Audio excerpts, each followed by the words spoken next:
मैं आज इस प्रेस कॉन्फ्रेंस के माध्यम से ये जानकारी आप सभी को देना चाहता हूँ। मोदी जी की सरकार दिल्ली के लगभग 72 लाख राशन कार्ड धारियों के लिए हर महीने 7.5 लाख क्विंटल गेहूं चावल दिल्ली सरकार को मुफ्त उपलब्ध कराती है और 2 लाख क्विंटल गेहूं चावल one nation one ration card के तहत दिल्ली सरकार को उपलब्ध कराया गया है प्रवासी श्रमिकों के लिए। कितनी हैरानी की बात है कि गोदामों से जो ट्रांसपोर्टर्स राशन को उठाकर राशन की दुकान तक पहुंचाते हैं, ऐसे दिल्ली में 16 ट्रांसपोर्टर्स हैं। 2020 में टेंडर कॉल किए गए, 15 ट्रांसपोर्टर्स को यह काम दिया गया और दिल्ली सरकार ने दिल्ली हाई कोर्ट में यह एफिडेविट भी दिया कि केवल उन्हीं पब्लिक ट्रांसपोर्टर्स को यह काम दिया जा रहा है जिनके पास सीएनजी के ट्रक्स हैं। और एक उनमें ऐसा ट्रांसपोर्टर थे जिनके पास सीएनजी के ट्रक्स नहीं थे, लेकिन उन्होंने भी इसके लिए आवेदन किया। जी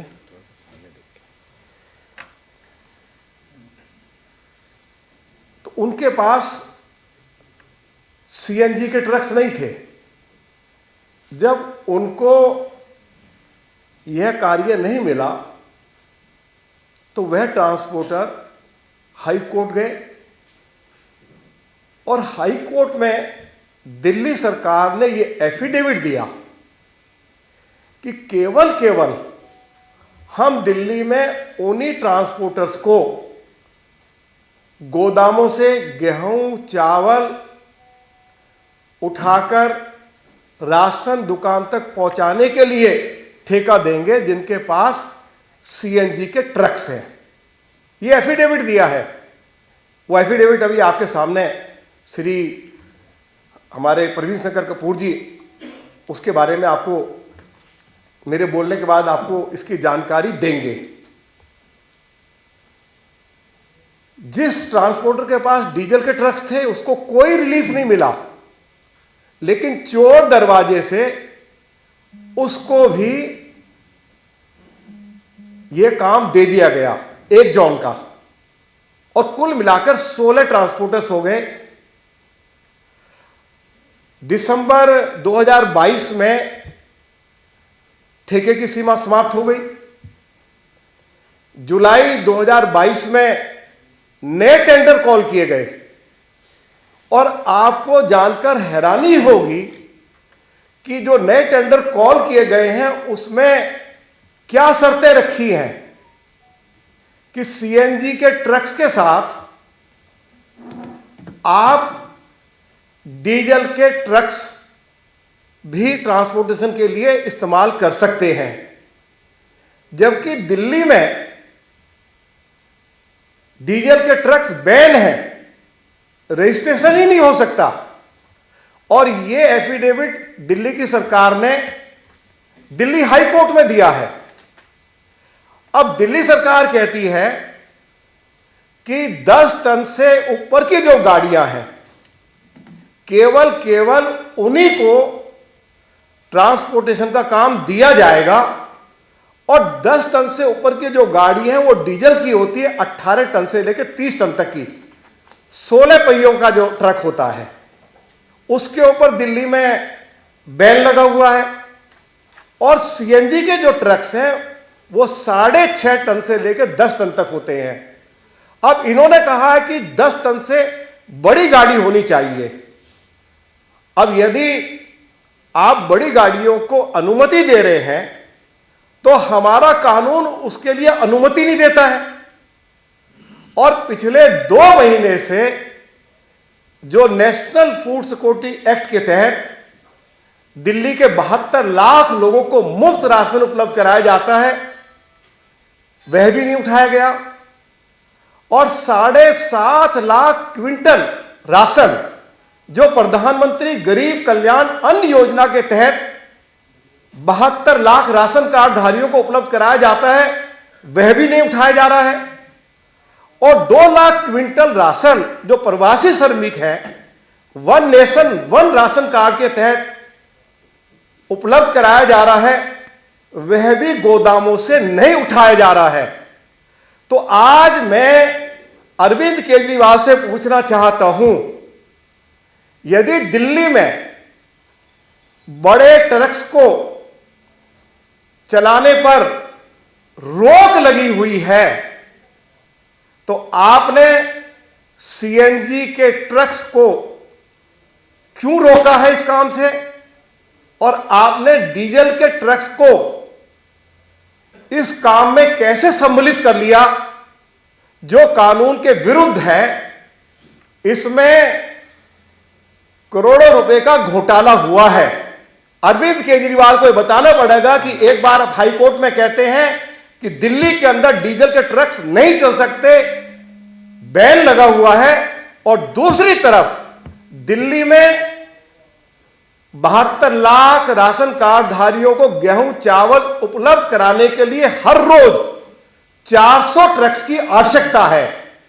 अब दिल्ली में आप 400 डीजल के ट्रक्स को आप अनुमति दे रहे हैं जो कानून के भी विरुद्ध है, और दिल्ली जो है और ज्यादा प्रदूषित होगी। अरविंद केजरीवाल बताएं कि जिस ट्रांसपोर्टर को आप यह काम देना चाहते हैं, आपकी उस ट्रांसपोर्टर के साथ क्या डील हुई है? यह जानकारी अरविंद केजरीवाल से हमारे मीडिया के साथियों को जरूर लेनी चाहिए। दिल्ली के बेचारे गरीब लोग पिछले 2 महीने से जो राशन उनके लिए मोदी जी की सरकार ने भेजा है, उस राशन से उनको वंचित अरविंद केजरीवाल की सरकार ने कर रखा है। और जो अरविंद केजरीवाल की सरकार के पार्ट पर ये जो गैर कानूनी काम किया जा रहा है, जिसमें एक बड़ा स्कैंडल हुआ है, इसकी जांच दिल्ली के ऑनरेबल एलजी सीबीआई से कराएं। हम भारत की राष्ट्रपति महोदया से भी आग्रह करेंगे कि एक के बाद एक अरविंद केजरीवाल की सरकार दिल्ली में स्कैंडल कर रही है, इस सरकार को बर्खास्त किया जाना चाहिए। यह मांग भी मैं दिल्ली प्रदेश भारतीय जनता पार्टी की ओर से और भाजपा विधायक दल की ओर से महामहिम राष्ट्रपति महोदया से आज कर रहा हूं। बहुत बहुत धन्यवाद। देखिए मित्रों, ये सारा मामला जो अभी आपके सामने रामवीर सिंह विदुड़ी जी ने रखा, इसमें एक और खास बात है कि जो डीजल ट्रक वाला कोर्ट गया था सरकार से अनुमति मांगने के लिए या कोर्ट से अनुमति मांगने के लिए, उसके वकील दिल्ली के विधायक और पूर्व कानून मंत्री सोमनाथ भारती जी थे। बाद में उसको पीछे के दरवाजे से कुछ एरिया, जैसा अभी रामवीर जी ने बताया, जमुना पार्क एक जोन उसको दे दिया गया डीजल ट्रक से चलाने का। तो कहीं ना कहीं उसकी कोई भूमिका होगी। अब जो ये 25 जुलाई को, जैसा रामवीर जी ने कहा था, मैं आपको दिखा रहा हूं, ये जो 25 जुलाई का टेंडर था जो अभी तक इंप्लीमेंट नहीं हो पाया है, उसमें साफ लिखा है ये कि BS4 ट्रकों से होगा, 26 टन के ट्रक से होगा, 20 टन के ट्रक से होगा। 26 और 20 टन के ट्रक डीजल से चलते हैं, और डीजल के ट्रक चलाने वाले एक एजेंसी का वकील कौन है? विधायक सोमनाथ भारती। तो कहीं ना कहीं यह प्रश्न जरूर खड़ा होगा कि सोमनाथ भारती की इसमें क्या भूमिका थी। सरकार ने जो एफिडेविट दिया उसी ने ये दिल्ली सरकार के द्वारा 18/12/2019 को उसी डीजल वाले के केस में दिया हुआ एफिडेविट है, जिसमें सरकार साफ कह रही है कि दिल्ली में डीजल के ट्रक चलाने पर पाबंदी है और डीजल का ट्रक चलने की अनुमति केवल और केवल बहुत ही आपातकालीन परिस्थिति में दी जा सकती है। तो फिर ये डीजल के ट्रक को क्या टेंडर क्यों कर दिया? ऐसा क्या हो गया 18/12/2019 को आप कहते हैं कि दिल्ली में डीजल का ट्रक चल नहीं सकता और जुलाई 2022 में आप टेंडर करके कहते हैं कि दिल्ली में डीजल का ट्रक चल सकता है। तो आखिर ये है क्या? आप किसको फेवर करने की कोशिश कर रहे हैं? रामवीर जी का ये मौलिक प्रश्न है आज, और इस प्रश्न का दिल्ली सरकार को जवाब देना होगा। भाजपा के विधायक, जैसा अभी इस पत्रकार वार्ता में आने से पूर्व रामवीर जी ने हमें बताया कि ये सरकार तो अपनी मर्जी से ही विधानसभा का सत्र बुलाती है, जब भी ये सत्र बुलाएगी विधानसभा में भी ये प्रश्न रामवीर जी और हमारे विधायक गण रखेंगे। धन्यवाद। और एनजीटी कोर्ट ने डीजल के जो कमर्शियल ट्रक्स हैं उस पर रोक लगाई हुई है दिल्ली में, और दिल्ली सरकार ने भी हाई कोर्ट में ये जानकारी दी है कि इस तरह के ट्रक्स को दिल्ली में चलाने की अनुमति नहीं दी जा सकती है। और उसके बाद ये कह रहे हैं कि ये जो गेहूं और जो चावल है गोदामों से डीजल के ट्रक्स को उठाने की हम अनुमति दे रहे हैं। तो ये पूरी तरह से गैर कानूनी है, और इसलिए मैं कह रहा हूं कि पिछले 2 महीने से दिल्ली के 72 लाख गरीब लोगों को गेहूं और चावल नहीं मिल पा रहा है। पूरा पब्लिक जो हमारा डिस्ट्रीब्यूशन सिस्टम है वो पूरी तरह से कोलैप्स कर गया है। तो ये नेशनल फूड सिक्योरिटी एक्ट में एस्मा लगाया जा सकता है? भाई आप किसके ऊपर एस्मा लगाएंगे? एस्मा तो अरविंद केजरीवाल पे लगाओ ना, किसके ऊपर लगाएंगे? अरविंद केजरीवाल गैर कानूनी काम कर रहे हैं। डीजल ट्रक नहीं मिल कुछ बोल रहे वो भाई आप एक बात समझिए, एस्मा तो सरकार ने लगाया है ना, तो सरकार अपने पे एस्मा लगाए, क्योंकि सरकार ही तो कह रही है कि डीजल का ट्रक लाओ। नेशनल फूड सिक्योरिटी एक्ट में तो भारत सरकार दे रहा है ना। भाई दे रहा है, लेकिन उसमें जो ट्रांसपोर्टेशन के ऊपर जो खर्चा होता है उसमें 50% खर्चा केंद्र सरकार वहन करती है और 50% दिल्ली सरकार। तो अब यह काम दिल्ली सरकार का है। दिल्ली सरकार का काम है जो उन्होंने 2020 में उसके टेंडर भी किए थे और 15 ट्रांसपोर्टर्स को यह काम भी मिला था, और एक ट्रांसपोर्टर ने चोर दरवाजे से, जिसके पास डीजल के ट्रक्स हैं, उसने भी यह ठेका ले लिया, वह भी इलीगल था। इसकी जांच होनी चाहिए।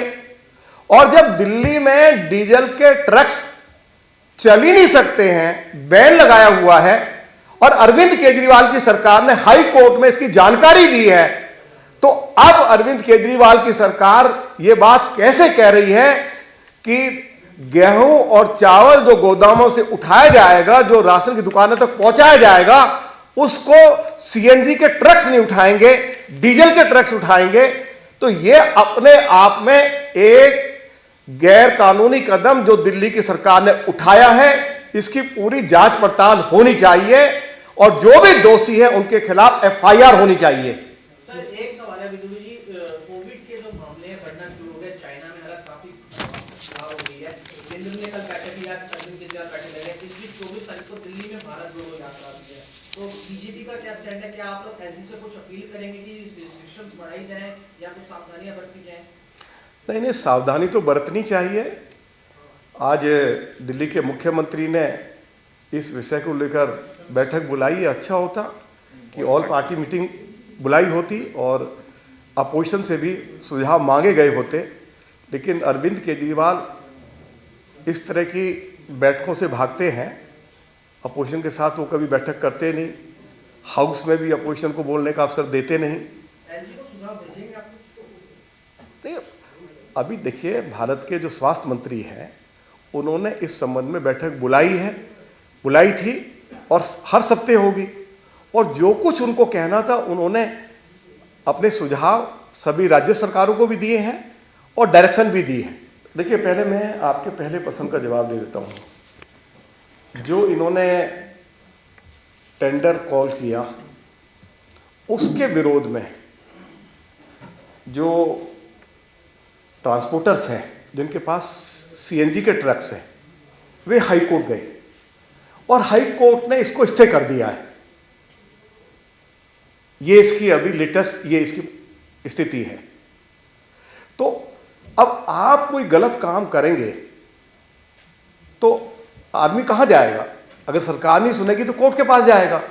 तो हम कहते हैं कि चलिए कोर्ट में मामला चल रहा है, लेकिन सरकार जो है कोई अलग से इसके लिए व्यवस्था करे ना। राशन उठाने के लिए सरकार के पास उनके खजाने में पैसे की कमी नहीं है, वो सीएनजी के ट्रक्स हायर कर सकते हैं और गोदामों से गेहूं चावल उठाकर राशन की दुकानों तक पहुंचाया जा सकता है। क्या एक सरकार ये काम नहीं कर सकती? जबकि 50% ट्रांसपोर्टेशन का खर्च जो है वो केंद्र सरकार उठा रही है। तो अरविंद केजरीवाल बताएं कि क्यों नहीं दिल्ली के अंदर हजारों सीएनजी के ट्रक्स हैं, आप उनको हायर करिए और गोदामों से गेहूं चावल उठाकर आप राशन की दुकानों तक पहुंचाइए। ये काम सरकार नहीं कर पा रही है। नामांकन की प्रक्रिया शुरू हो गई। देखिए हम लोग बता चुके हैं इस बारे में कि भारतीय जनता पार्टी जो है, जो मेयर का चुनाव है, हम उसमें पार्टिसिपेट नहीं कर रहे हैं। वो कवर देंगे यानी कि हमारे नहीं कर रहे हैं ना। और ये वॉकओवर का काम, उनके पास मेजोरिटी है, इसमें वॉकओवर की कहां से बात आ गई है? लोगों ने उनको मेजोरिटी दी है, वो मेयर बनाएं, अपना डिप्टी मेयर बनाएं और जो कमिटमेंट दिल्ली के लोगों के साथ की है कि हाउस टैक्स भी समाप्त कर देंगे, दिल्ली की सड़कों को लंदन और पेरिस वाली बना देंगे, लाइसेंसिंग फीस भी समाप्त कर देंगे, ये जो कूड़े का ढेर है इसको भी 1 साल के अंदर समाप्त कर देंगे। तो अब उनको फ्री हैंड है, हमारा पूरा सहयोग उनके साथ है, हम उनको शुभकामनाएं देते हैं। धन्यवाद।